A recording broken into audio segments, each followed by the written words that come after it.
say ya mwakwaba Adom TV Badwam na o shano yada sister Sandy be ya guy yada na se ahosepe na juada no penso o de abre de adu soro ye won komodi ahodo bi wo ho ehu hia sefata se uti afi nyame Adom 20th November mu ene ya she kakran kakra wo ho ye nko ade nyame bambo no de eguso ye kese wo ye so to de embe transo ugituma o kan emie babiem ana bebem ede amao me wo C4C Homeopathic Hospital Dr. Penny Dr. Michael Kojoche Martin ewa ha anope oni ye ba bedi enkomo ahwe ohawa ewo mojabros cholesterol se wo so ene ehunsunsanso wo nipadua mu nti wo te se cholesterol wo mu a na ne ho na fast wo to ho na wo amoya slim no de ma wo slimness no ADC view ne bi ho no ma wo mu de ne temokrasin ya yemu edru ne to dog no pa me mu ache da bia boko de aduma na nya easy kra enya easy wow campaign so koso koso enti da be na abato no be so da be weekend next week Saturday so weekend yes another week more and 2 weeks enti next week say you will and your week we mo enti Saturday we be ni week oh yo na form ye me patron form ye bi ekoye esremo doctor wontoma no wani so adehunu e de ma esikumo do Brakwa mutumano ate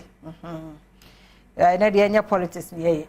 ya ba bedi nkomo ahwe ya pomudin mu because afene kwa wie ndie bedi die agumara say afena hyase ya didi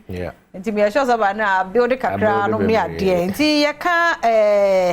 cholesterol kra ubore to fine no your condition be no yo me da se ma me fa nchi akase ma ahwefo yi na mo amuguso gi ayarehwe ewo C4C Arabia wo my Ghana any Europe Amsterdam Germany medinchia so ma esikuma do bembra kwa mo wo ho nyina de she ahemfo Odria Festival eye organizing team no ni ade odefo amwekwa buedu eye yen president Central Regional House of Chief President ono aso na esikuma do bembra kwa Breman Traditional Council osan eye ye hene ewo ho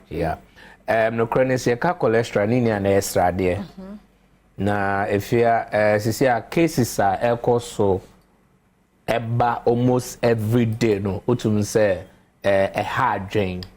na srade already no srade ye good ewo wo nipadua ni mu very good na nete ne say nipadua na nkasa e produce sufficient enough to say eno produce that is it that is it o produce ne srade a nipadua no ehia dadade aye adwuma srade eboa for emba ye ka say estrogen hormones say oba wawo sem oba kwanya obefa so ebu wonsa oba kwan obefa so nya atenka ni na no srade plays a vital role for production sa so na bema eba wo androgen hormones na bema kwan obefa so edi agro wo mpemu ni ade ni na no cholesterol play vital role as say stabilize wo system aside that no so eboa ni pedua no Emma make a lot of Indiana obedibiano uhia srade to be able to digest. And I was when him say the be able call nipadua ni mu na aim to me here without digestion. But this is whereby I call full blood counts, various lab we now report about some of the reports no ubehu LDL. Na be ya high. LDL no ejina ho one type of cholesterol. No jina ho ma bone bad. That is low density lipoprotein. Intina say wo no wo srade na wo system ni mu no enye. Obi so wo ha otuminya ne srade no ebro ne system no so. Na unse enye edidi nko a na de srade ba. The more I would na ho eche research it say would na ho eche ana say oh yeah idol unye unta nye hwe bo sorry abia udidi na wada unta unye active in bibia ema wo koba na say ema wo ye active or system ni mu a o build up o cholesterol no ekosoro o system no generate overdose wo system ni mu na this cholesterol no bribi as o generate overdose na e de ohaw so den bre unipadua no nti cholesterol in itself is good but as a system na nkasa will allow its normal production and this would be kan ho dia necessary we activities be ebe maintain and say ebe teso na ma wo normal way that no be na make say kosue yara yedi eno ankasa add over 200 grams of cholesterol anytime I be kosue bia wudi kosua ba ko add up wudi kosua nti ye mu bia bia say nde when to me ndi kosua 2 or 3 or 4 in a day and ho ento no at least it is there but at least once a while be kra no na wudi no so na ye exercise ye bribi e betumi ai de ben aboa o system no na balance ya samo erade hu ye mobo and enye kosua nko diarrhea ba poultry stuffs ni India na effect wo cholesterol so ye nipa se ya kase cholesterol ba mu a e de na wo se manu nti me bo me ho hye because wan hwe bi e be ha me so cholesterol bad wo system ni mu anase ekosoro wo system ni mu one eno na de akoma yare bebre de bre ni pedua no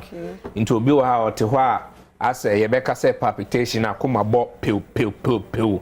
obi so ho a ya na ne kokoso ne chest ehye no o tate yaw pains sharp pains wo chest eno so ya de a ma one complication a say biribi ekoso ni pedua ni mu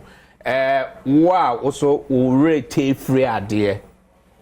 okra phone ye ode atoha ono anso bechi ni ho sometimes kra na ehye obotom ubechi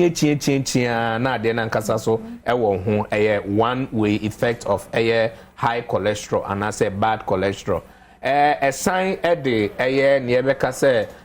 cerebrovascular accident CVA and as a imbubu area stroke de bre ni pedua no enti say uyo bi na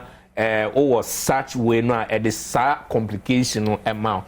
eno also e de enuayare eba especially in yebeka say hypertension of the eye glaucoma when so ebetumi aye wusi as a result of high cholesterol and also another bad cholesterol bema bia onto me performing well and bema bia wo hwe wo de no so amfa edura onto me ne hokafo India groma weninje as a result of bad cholesterol in your system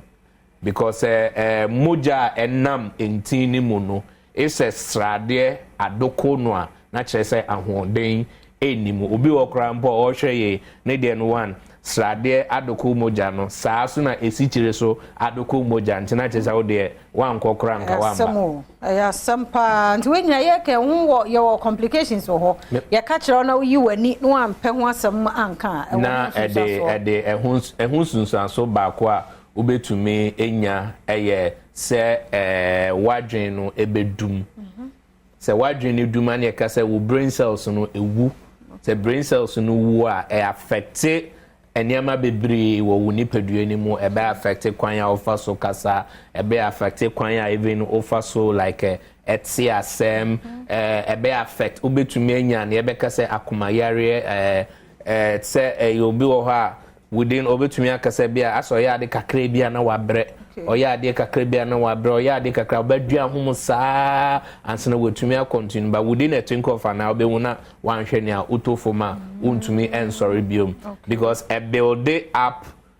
plagues and say bribi ewo ne moja no die fru se wom nte basa na moja no entumi enko into wonam hopa wote ho wo ye bibia no ma ba wo ye tiase wo